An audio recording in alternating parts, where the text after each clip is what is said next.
기도합니다. 아멘. 우리 하나님 말씀 보겠습니다. 하나님 말씀은 시편 90편입니다.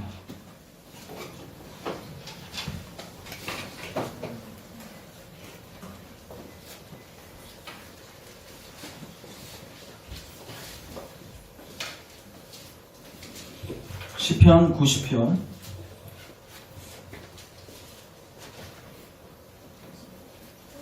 자, 교독하겠습니다.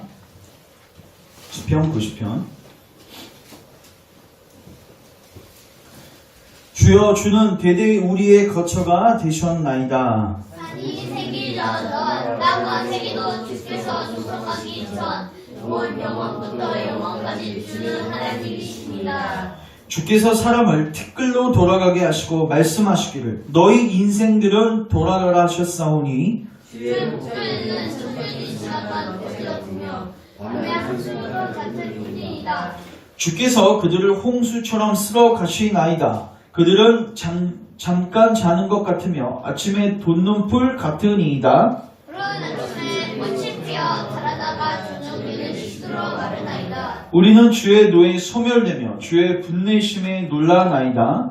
주께서 우리의 죄악을 주의 앞에 놓으시며 우리의 분명한 죄를 주의 얼굴 가운데 주셨사오니 우리의 모든 날이 주의 분노 중에 지나가며 우리의 평생이 순식간에 다하였나이다. 우리의 연수가 70이요 강건하면 80이라도 그 연수의 자랑은 수고와 슬픔뿐이요 신속히 가니 우리가 날아가나이다. 누가 주의 노여움의 능력을 알며 누가 주의 진노의 두려움을 알리이까? 우리에게 우리날 죄수함을 가르치사 죄로운 마음을 얻게 하소서. 여호와여 돌아오소서. 언제까지나이까? 주의 종들을 불쌍히 여기소서. 아침에 주의 인자하심이 우리를 만족하게 하사 우리를 일생 동안 즐겁게 기쁘게 하소서. 우리를 괴롭게 하신 날수대로와 우리가 화를 당한 연수대로 우리를 기쁘게 하소서. 주께서 하신 일을 주들에게 선하시며 주의 주의 영광을 그의 자손에게 나타내소서. 같이 읽습니다. 주 우리 하나님의 은총을 우리에게 내리게 하사 우리의 손이 행한 일을 우리에게 견고하게 하소서. 우리의 손이 행한 일을 견고하게 하소서. 아멘. 기도하겠습니다. 하나님, 오늘도 시편 90편 말씀을 통해서 주의 백성들에게 은혜를 베푸시고 또 이 말씀을 통해서 귀한 것들을 깨닫고 적용하고 회개와 믿음으로 나아갈 수 있는 은혜가 있게 하소서. 성령님께서 이 시간에 모든 심령들 안에 강하게 역사하시고 일하여 주시옵소서. 예수님의 이름으로 기도합니다. 아멘. 자, 우리가 저번 시간까지 도르투 신조를 다 보았고 몇 번 제가 저희가 좀 다루고 싶은 주제들을 몇 개 다루고 또 시리즈로 아마 들어가게 될 것 같습니다. 오늘은 이 시편 90편 말씀을 통해서 따라하겠습니다. 계수함의 지혜. 계수함의 지혜라는 제목을 가지고 말씀을 증거하도록 하겠습니다. 시편이 총 150편인데 그 중에서 90편을 모세가 썼습니다. 시편하면 여러분 주로 다윗이 썼다고 아마 기억하실 것입니다. 근데 그 중에서 딱 한 편인 90편을 모세가 기록했습니다. 그러면은 모세가 언제 기록을 했을까?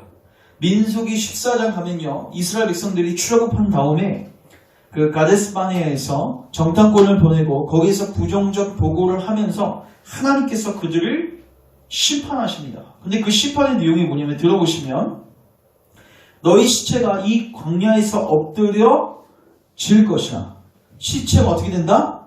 엎드려질 것이라. 너희 중에서 20세 이상으로 계수된 자, 곧 나를 원망한 자 전부가 갈렙과 여호사 외에는 맹세하게 한 그 땅에 들어가지 못하리라. 따라하겠습니다. 결단코 들어가지 못하리라. 너희의 시체는 이 광야에서 엎드려질 것이요 너희의 자녀들은 뺑뺑이 돌게 될 것이다. 방황하는 자가 되리라. 자, 하나님께서 심판하신 내용의 핵심이 뭐냐면 시체가 어떻게 된다? 엎드려지게 된다. 여러분, 그래서요 모세는요 40년 동안 뭐를 가장 많이 봤냐면 장례식입니다.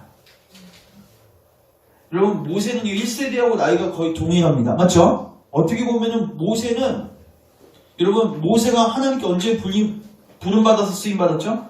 80세입니다. 그러면 그 당시 가데스 바네아에서 정탐했었던 그 수많은 장정만 60만 명인데 제가 봤을 때 모세보다 어린 사람들도 꽤 많았을 것입니다. 맞죠? 근데 하나님께서 그에게 장수를 허락하셔가지고 사람들이 1세대들이 여호수아하고 갈렙 빼고 다 죽는 것을 보게 하셨어요. 그러니까 모세는요 광야에서 가장 뭘 많이 봤냐? 물론 하나님의 기적도 보고 체험도 많이 했죠. 그러나 가장 많이 본 게 죽음입니다. 제가 봤을 때 60만 명이고 그게 장정이니까 여자까지 포함하면 굉장히 많은 한 여자까지 하면 아이들까지 하면 200만 명인데 아이들은 죽지 않았으니까 한 제가 봤을 때 한 120만 명 정도는 제가 봤을 때 그러면은 40년 동안 120만 명이 죽었다면은 제가 봤을 때 거의 매일 장례식을 치르지 않았을까. 여러분 장례식장 가보시면 굉장히 슬픕니다. 맞죠? 네. 누군가가 죽었다는 것은 굉장히 슬프고 근데 중요한 거는 우리가 장례식장을 갈 일이 뭐 1년에 많아봐야 뭐 5번 이상은 넘지 않을 겁니다. 맞죠? 좀 모일 때는 뭐 5번 이상 될 수 있겠지만 여러분 매일마다 장례식장에 간다고 생각해 보십시오. 매일마다 그 통곡 소리를 듣고 매일마다 그 비명 소리를 듣는다고 생각해 보십시오. 모세가 거기서 무엇을 묵상했겠습니까? 근데 모세가 그 40년 그 광야 생활 속에서 사람들의 시체가 엎드려지는 그 광경 속에서 지혜를 배운 거예요. 그리고 이 시편을 썼습니다. 그리고 자기가 배운 이것들을 이야기하면서 하나님께 이들에게도 지혜의 마음을 주셔서 바른 삶을 살 수 있도록 모세가 기도하고 있어요. 그래서 오늘 우리는 이 모세가 인생의 제가 봤을 때 광야 거의 마지막 시즌 그러니까 모세로 치자면 개인적으로는 거의 120년에 가까운 삶을 살고 그리고 수많은 장례식을 이제 치르고 이제 누구 차례입니까? 자기 차례인 것도 자기가 알고 있어요. 그 시점에 모세가 이 시를 쓴 거예요. 얼마나 유언과 같은 말씀이고 삶의 경륜이 묻어있는 말씀입니까? 오늘도 우리가 이 모세가 쓴 이 시편 90편을 읽고 우리가 하나님으로부터 큰 지혜를 얻었으면 좋겠습니다. 먼저 모세가 이 과정 속에서 배운 첫 번째는요. 따라하겠습니다. 모든 사람은 죽음으로 끝이 납니다. 자, 이게 3절부터 6절 말씀인데 3절 잠깐 보시면 주께서 사람을 티끌로 돌아가게 하시고 말씀하시기를 너희 인생들은 돌아가라 하셨다. 여러분 인생은요 다 돌아갑니다. 우리가 사람이 죽으면요 어르신들 얘기할 때 누구누구가 돌아가셨습니다 이렇게 표현하죠. 네, 물론 그 사람들이 신앙을 갖고 한 말은 아니지만 사실 그게 그 말 자체는 굉장히 신앙적인 말입니다. 그러니까 원래 있던 자리로 돌아간 거예요. 근데 중요한 거는 원래 있던 자리가 어디냐면 티끌이었어요. 왜냐하면 창세기 2장 3장을 보면 하나님께서 인간을 만드셨을 때 흙으로 만드셨어요. 맞죠? 만드셨고 이제 그 흙이 원래 있는 상태로 돌아가는 거예요. 그래서 이사야 64장은요. 하나님이 토기장이시고 우리는 진흙이라고 표현하고 있습니다. 진흙은 굉장히 작은 존재를 의미하는데 중요한 거 여러분 토기장이가 진흙을 만들 때 잘 이렇게 빚다가 만약에 모양이 자기가 마음에 안 드는 게 딱 나왔다. 그러면은 그 토기를 어떻게 하는지 아십니까? 그러니까 굳기 전에 굳으면 이렇게 는 거고 굳기도 전에 막 모양이 삐뚤어졌어요. 그러면 아마 보실 겁니다. 막 이거를 구겨가지고 그냥 다시 진흙에 던져놓은 걸 보셨을 거예요. 그리고 다시 그거를 반죽해가지고 다시 만들죠. 그러니까 진흙으로 왔는데 하나님께서 다시 그걸 진흙으로 던져 넣으시는 거예요. 물론 처음부터 그렇게 지음받지는 않았습니다. 아담이 타락한 이후에. 여러분 아담은요 범죄했을 때 사적으로 범죄한 게 아니라 아담의 범죄는 우리에게 뭐를 미친다? 영향을 미칩니다. 아담은 우리의 대표자로서 범죄한 것입니다. 여러분 우리가 국가대표팀 축구 국가대표팀이 경기를 하면요 그들이 이기면 여러분들이 나와서 경기에서 뛴 것도 아니고 여러분들이 실질적으로 승리한 건 아니지만 그들의 승리가 곧 우리의 승리인 것처럼 기쁘죠? 네. 굉장히 큰 기쁨을 누리죠? 이게 대표의 원리예요. 그래서 우리가 국가 대표팀이라고 부르는 거예요. 여러분, 아담은요, 우리의 대표자로서 지음받았는데 우리의 머리였어요. 근데 그가 범죄한 다음에 모든 인간은 어떻게 됐어요? 죽게 되었습니다. 따라하겠습니다. 반드시 죽으리라. 그래서 그때부터 인간은 태어날 때부터 전부 다 진흙을 향해서, 이제 흙을 향해서 나아가게 되는 거예요. 물론 그 시기는 다 다르지만 성경 오늘 표현에 근거하면 길어봤자 70, 강건하면 진짜 건강관리 잘해서, 건강관리 잘해도 몇 년이요? 80. 그러니까 성경이 우리에게 이야기해 주는 거는 모든 인간은 반드시 뭐가 있다? 끝이 있다. 여러분, 근데 그거를 성경은 뭐라고 이야기해요? 지혜라고 이야기해요. 여러분, 우리가 배워야 할 많은 지식들이 있고 지혜가 있지만 성경은 이걸 배워야 한다고 합니다. 우리에게는 뭐가 있다? 끝이 있다. 왜 이걸 가르쳐 줄까요? 많은 사람들이 너무나도 당연한 이 사실을 잊고 살아가고 그렇기 때문에 죽음을 대비하지 않습니다. 그래서 우리가 먼저 첫 번째 배워야 할 사실은 무엇인가? 반드시 우리에게는 뭐가 온다? 죽음이 찾아온다. 죽음으로 끝이 난다. 5절 보시면요, 주께서 그들을 홍수처럼 쓸어 가시나이다. 그들은 잠깐 자는 것 같으며 아침에 돋는 풀 같습니다. 이게 뭐예요? 저녁이 오면 아침이 오고, 맞죠? 네. 그 다음에 6절 같이 읽습니다. 시작. 풀은 아침에 꽃을 피어 자라다가 저녁에는 시들어 마르나니. 그리고 또 아침 되면 꽃이 피죠? 이게 뭐예요? 인생 사는 방식이에요.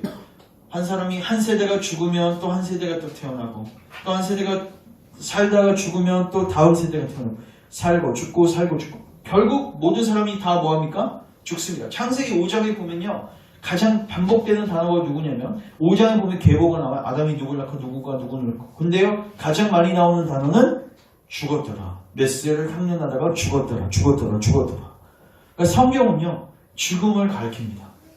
인간은 반드시 뭐한다? 죽게 되어 있다.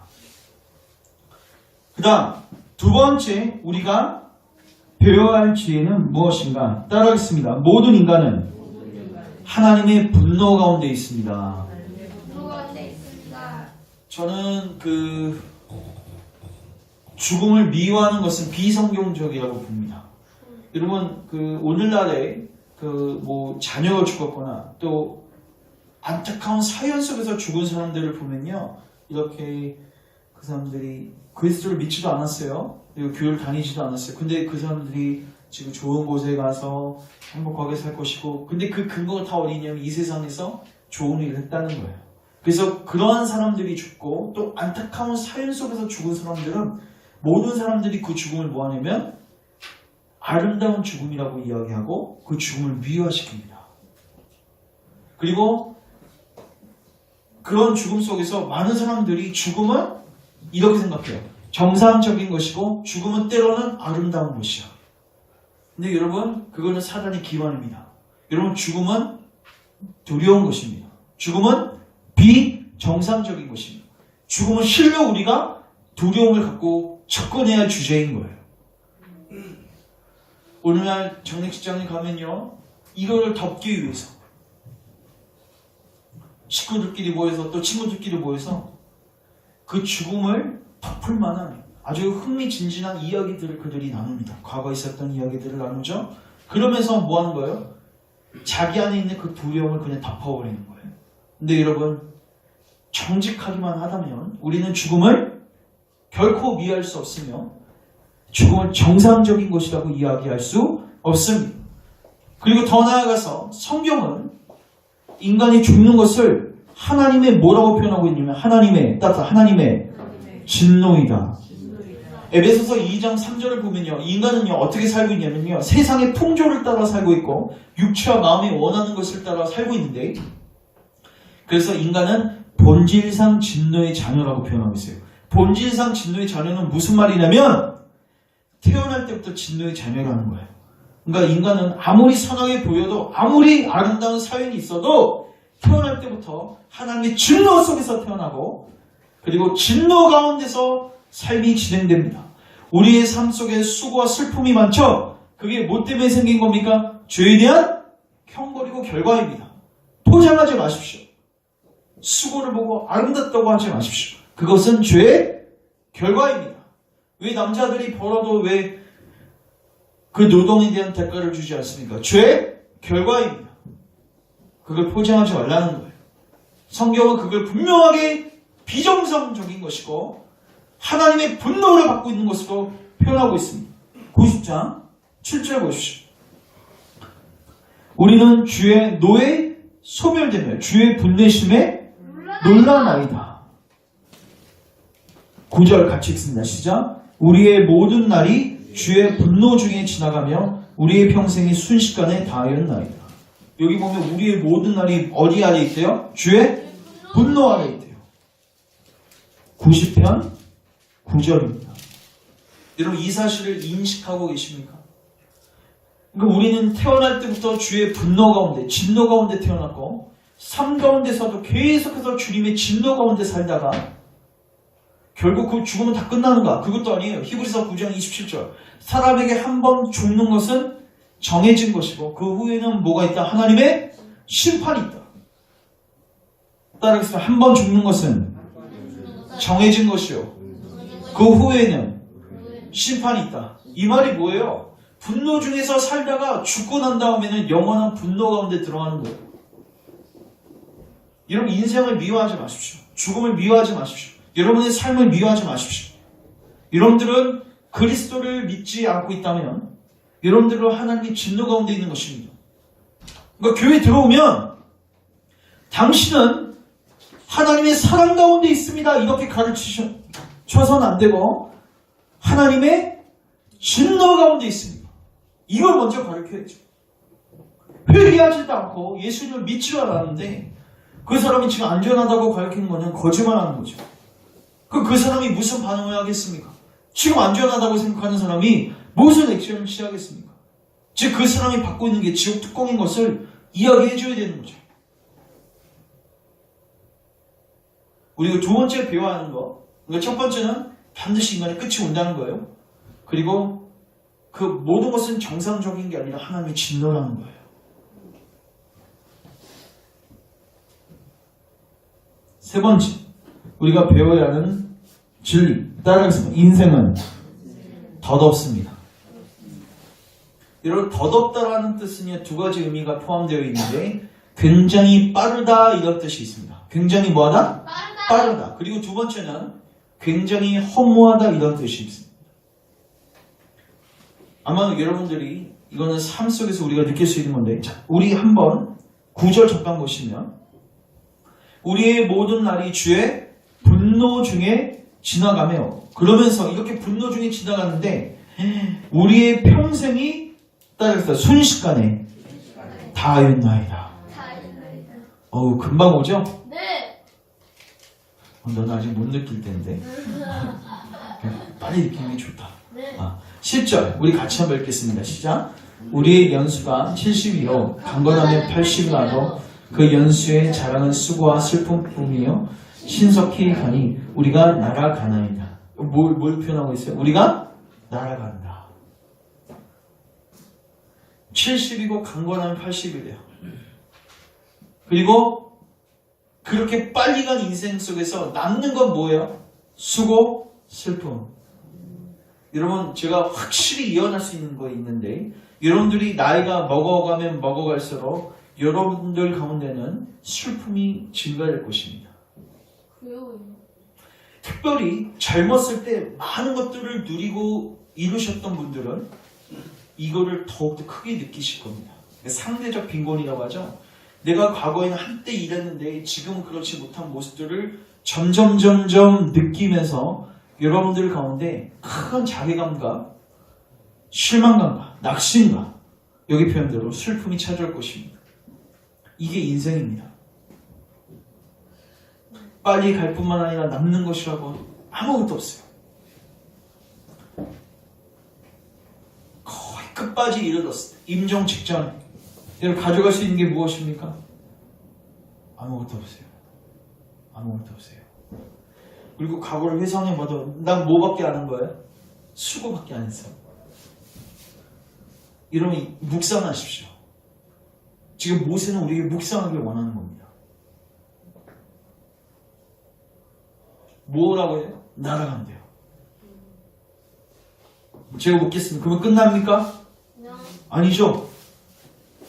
그걸로 끝나면 그나마 조금 위안이 될 수 있는데, 물론 그렇게 끝나도 인생은 사실 비참한 겁니다. 근데 험한 겁니다. 근데도 더 큰 문제는 뭐냐? 그렇게 끝나고 난 다음에가 문제예요. 인간의 영혼은 죽지 않습니다. 그리고 하나님의 진노 가운데서 영원하게, 그건 이제 끝도 없어요. 영원한 진노 가운데 살게 될 것이다. 여러분 이걸 믿습니까? 네. 이거를 믿지 않는 사람들이 있어요. 당신 하나님의 분노 가운데 있습니다. 이런 설교를 하면은 싫어하는 거죠. 하나님 분노 가운데 있다고 얘기합니다. 교회 처음 하는데 왜 하나님의 사랑을 이야기하지 않고 하나님의 진노를 이야기하냐고 따질 수도 있습니다. 근데 그렇게 따지는 것 자체가 이미 그 말씀을 뭐 하는 겁니까? 믿지 않는 것입니다. 믿으면 수용합니다.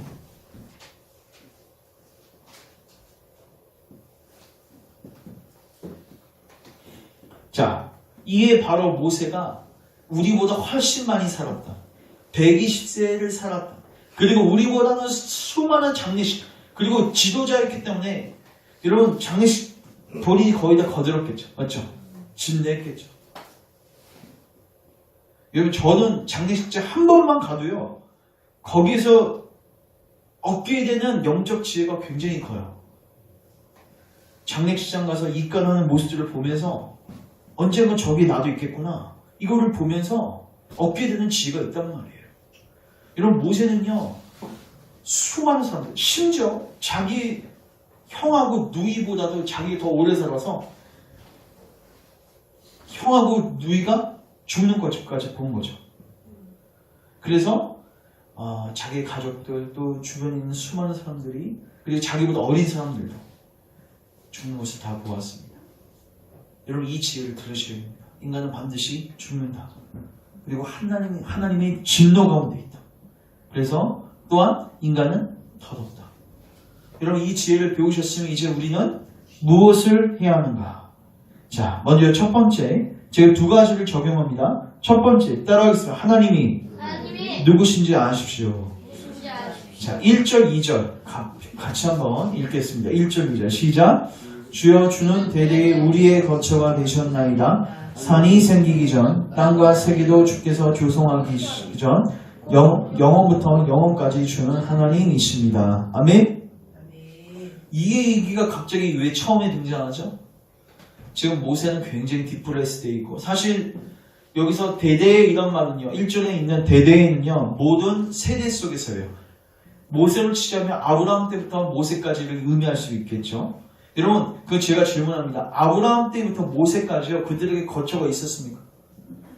사도행전 7장에 보면요.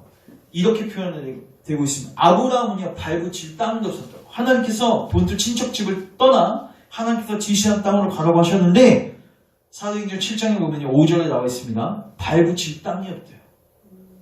그리고 야곱 때 가면요. 무슨 발붙일 땅이 뭡니까? 애국은 어떻게 됩니까? 피난 가게 되죠. 거기서 그리고 모압미가 나중에 종살이 하게 되죠. 그리고 나왔습니다. 모세가 끌고 나왔습니다. 그 다음에 어디로 들어갔습니까? 광야로 들어갔습니다. 모세는 모든 세대 속에서 땅이 없었습니다. 발붙일 땅이 없었습니다. 근데 모세가 뭐를 고백하냐면 당신이 나의 뭐가 되십니다? 거처가 되십니다. 당신이 나의 안식처, 피난처가 되십니다. 이런 뜻입니다. 이 말은 뭐예요? 모세는 수많은 죽음을 경험하고 이 광야 생활을 경험하면서 우리가 의존하고 우리가 피할 곳은 어디밖에 없다? 하나님밖에 없다. 주 예수 그리스도밖에 없다. 신학적으로 표현합니다. 그것을 배운 것입니다. 그러니까 하나님께서 우리에게 우리의 마음을 힘들게 만드는 어려운 일들과 환난들 그리고 주변에서 수많은 사람들이 죽어가는 장례식을 허락하시는 이유 왜 그걸 보게 하셨을까요? 왜 보게 하셨을까요? 우리로 하여금 이 땅에 마음 두지 말고 하나님께 마음 두게 하기 위해서. 그 하나님이 어떤 하나님입니까? 2절 보면 영원부터 영원까지 계시는 생사화복을 주장하시는 하나님. 그러게 우리에게 소망이 있는 거예요. 여기까지만 이야기하면요. 그냥 허무주의로 끝나는 거예요. 니케처럼 신은 죽었다. 이제 우리도 끝났다. 아무 소망 없다. 이렇게 끝나는 건데 우리에게는 소망이 있는 것입니다. 저는 오늘 마지막 그래서 여러분들에게 이 하나님을 알라고 권고해 드립니다. 하나님이 누구시고 하나님 우리에게 충분히 생명을 주실 수 있으시고 이 죽음과 이 분노의 문제를 해결할 수 있는 분이세요. 덧없는 인생을 아주 값진 인생으로 바꿀 수 있는 분이 예수님이세요. 그걸 알라는 것입니다. 알면 그분을 붙들게 되겠죠. 그래서 뭐 하게 되냐? 두 번째 따라해서 기도하게 됩니다. 기도하게 됩니다. 자, 모세가 이제 12절부터 쭉 기도하는데 이게 여러분들의 기도 제목이 되었으면 좋겠습니다. 자, 12절 잠깐 보시면 우리에게 우리날 계수함을 가르치사 지혜로운 마음을 얻게 하소서. 따라하면 지혜로운 마음을 얻게 하소서. 이게 올 한 해를 마무리하고 새해를 시작하는 우리에게 기도 제목이 되었으면 좋겠습니다. 지혜를 달라는 거예요. 근데 어떤 지혜인지 아십니까? 날짜를 세는 법 좀 알려달라는 거예요. 날짜 세는 법 모르십니까? 여러분 지금 몇 월 며칠인지 달력보면 다 나오죠? 이거 뭘 알려달라는 겁니까? 이겁니다. 많은 사람들은요 자기가 반드시 죽을 거 알고 있죠? 그리고 성경에 근거하면 우리의 수명은 정해져 있습니다. 우리가 건강관리 더 잘한다고 해서 우리 사는 게 아니라 하나님의 날수는 딱 정해져 있어요. 그러면 우리는 하루를 살 때마다 뭐한 것처럼 살아야 돼요? 이제 우리의 삶은 하나가 빠졌다. 그럼 이제 우리는 점점 어떻게 되는 거예요? 얼마 남지 않는 생애를 사는 자서로 사는 거예요. 근데 마치 많은 사람들이 어떻게 살고 있는가? 영원히 살 것처럼 살고 있습니다. 이 땅 가운데서는 영원히 살 것처럼. 여러분 누가복음 12장 가면요 어리석은 부자 비유가 나오죠. 그자가 창고의 곳간을 더 넓히고 재물을 쌓은 다음에 그 자신에게 하는 말이 있습니다. 뭐라고 고백합니까? 자, 이거 한번 찾아볼게요. 누가복음 12장.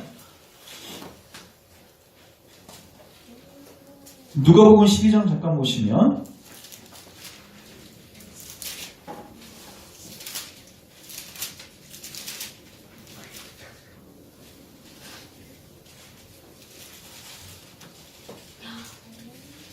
(13절)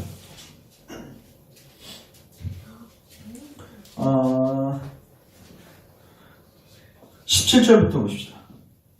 16절. 또 비유로 그들에게 말하여 이르되 한 부자가 그 밭에 소출이 풍성하매 자 보십시오. 심중에 생각하여 이르되 내가 곡식 쌓아둘 곳이 없으니 어찌할꼬 하고 이거 여러분 고민하실 때 있죠?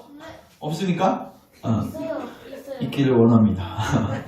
나눠줘야 돼요. 중요한 건 싸우면 안 돼요. 18절. 또 이르되 내가 이렇게 하리라 내 곡간을 헐고 더 크게 짓고 내 모든 곡식과 물건을 거기 쌓아두리라. 또 내가 영혼에게 이르되 같이 읽습니다. 시작. 영혼아 여러 해 쓸 물건을 많이 쌓아두었으니 평안히 쉬고 먹고 마시고 즐거워하자 하리라 하되. 여기 보면 여러 해 이 단어가 있어요. 이게 뭐예요? 나는 여러 해 살 수 있을 거야. 나는 좀 더 과장하자면 나는 영원히 살 수 있을 거야. 이렇게 살고 있습니다. 근데 그 다음에 하나님 뭐 하세요? 데려가세요. 20절. 하나님은 이러시되 따라서 어리석은 자야. 이게 뭐예요? 지혜롭지 못하는 거예요. 이 지혜를 배워야 되는 거예요.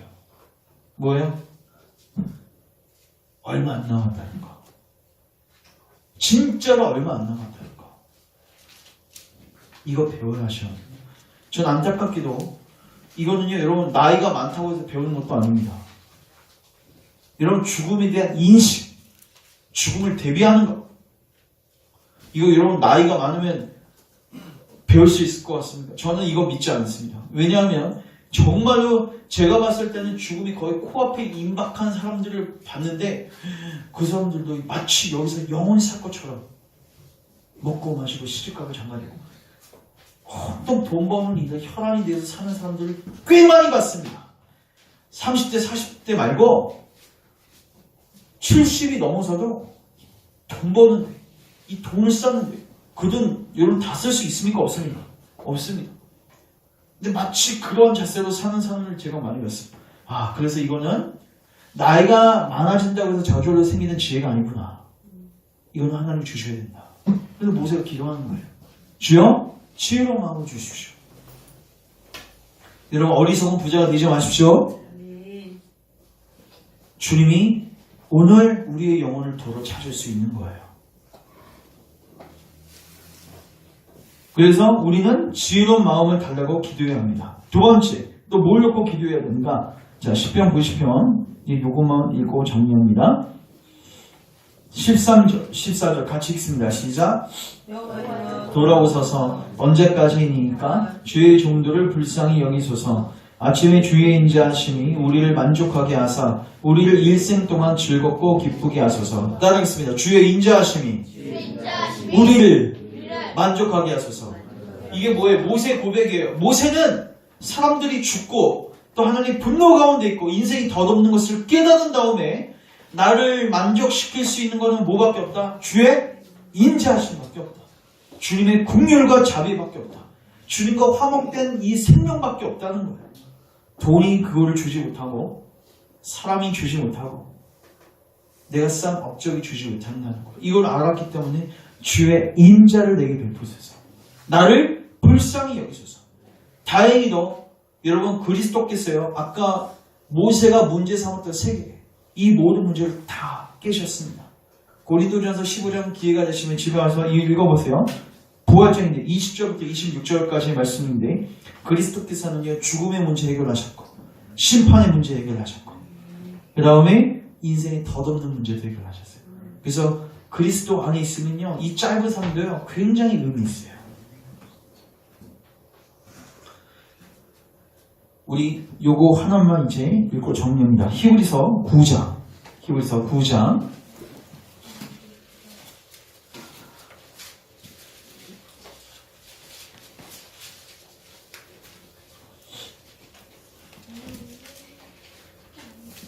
27절 그리고 28절 27절 28절 같이 한번 읽겠습니다. 시작. 한 번 죽는 것은 사람에게 정해진 것이요 그 후에는 심판이 있으리니 이와 같이 그리스도도 많은 사람의 죄를 담당하시려고 단번에 들이신 바 되셨고 구원에 이르게 하기 위하여 죄와 상관없이 자기를 바라는 자들에게 두 번째 나타내십니다. 이게 무슨 말이냐면요. 잘 보십시오. 27절 사람에게 한 번 죽는 것은 뭐였어요? 정해졌어요. 이게 10편 90편하고 똑같습니다. 모세도 그걸 배웠는데 그리고 가르쳤는데 히브리서 기자도 사람은 반드시 뭐한다? 죽는다. 반드시 한 번은 죽는다. 그리고 그 후에는 뭐가 있다? 하나님의 심판과 분노가 있다는 거예요. 근데 그게 끝이 아니에요. 28절 이와 같이 그리스도도 많은 사람의 죄를 뭐 하시려고? 담당하시려고. 다른 말로 표현하면 죄로 인한 사망의 문제, 죄로 인한 죽음의 문제, 죄로 인한 심판의 문제를 해결하시기 위해서 예수님은 단번에 once 한 번에 다 끝내셨어요. 예수님 초림하셨을 때 모든 구속사를 다 끝내셨어요. 다 이루었어요. 그리고 이제 두 번째 다시 오실 때는 우리에게 그 구원을 완성시켜 주실 것입니다. 그때는 이제 사망도 삼킨 바 되어서 죽은 자들이 뭐예요? 부활하게 될 거예요. 사망에 있던 자들이 부활하게 될 거예요. 이제는 덧없는 신속히 날아가는 삶이 아니라 영원한 삶으로 가게 되어 있습니다. 그리고 삶 속에서 수고와 슬픔은 없습니다. 요한계시록 표현해 보면 모든 눈물을 닦아주신다고 되어 있습니다. 뭐 완전히 이 질서를 뒤바꾸신 분이 누구세요? 그리스도세요. 우리에게 이 소망이 있는 것입니다. 여러분 인생의 가장 큰 딜레마 여러분 다 가져도 이 문제 해결 안 되면은 인생은 영원히 낙심과 우울감 속에서 살 수밖에 없는 이 문제 죽음과 사망의 문제 그리고 죄 하나님의 심판에 대한 문제 여러분 우리는 이 문제를 알아야 할 뿐만 아니라 이 문제 해결책도 아셔야 합니다. 이 문제 해결책은 그리스도이십니다. 그래서 우리가 모세처럼 기도하십시오. 주님 우리를 불쌍히 여겨주세요. 주님은 우리가 그분을 의지할 때 주님은 우리에게 그 복을 친히 기꺼이 주시기를 기뻐하시는 분이십니다. 그래서 이제 한 해가 마무리되어가는 이 시점 제가 왜 이 설교를 준비했냐면 왜 봄, 여름, 가을, 겨울을 주셨을까? 왜 아침과 밤이 오게 하셨을까? 아까 기억나시죠? 아침이 오면 반드시 밤이 오고 그 다음에 또 아침이 오고 밤이 오고 왜 이 사이클을 주셨냐면 우리 인생의 사이클을 알려주시는 것입니다. 모든 사람들은 왔으면 갈 때가 오는 것입니다. 시작했으면 질 때가 있는 거예요. 이걸 하나님이 이 사계절을 통해서 또 하루의 시차를 통해서 배우게 하시는 것입니다. 우리가 이 2018년 이제 한 해를 마무리하는 이 시점에 이 지혜를 잘 배우시고 이제 2019년도에는 다른 거 필요 없습니다. 이 본질적 문제를 해결하시는 그리스도를 더 꽉 붙들고 의지하는 여러분 되시기를 주님의 이름으로 축원합니다. 기도하겠습니다.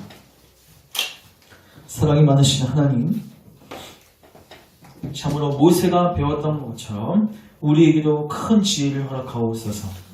우리의 날수를 세는 법을 알게 하소서. 우리의 생애가 얼마 남지 않았고 신속히 감을 깨닫게 하시고, 그리고 이 모든 것의 결과가 수고와 슬픔뿐임을 깨닫게 하소서. 그러므로 이제 우리의 눈을 들어 그리스도를 바라보게 하시고 하나님의 긍휼하심과 하나님의 인자하심에 우리를 내던지게 하옵소서. 그리고 그 안에서 평안을, 안식을, 기쁨을 누리게 하옵소서. 예수님의 이름으로 기도합니다. 아멘.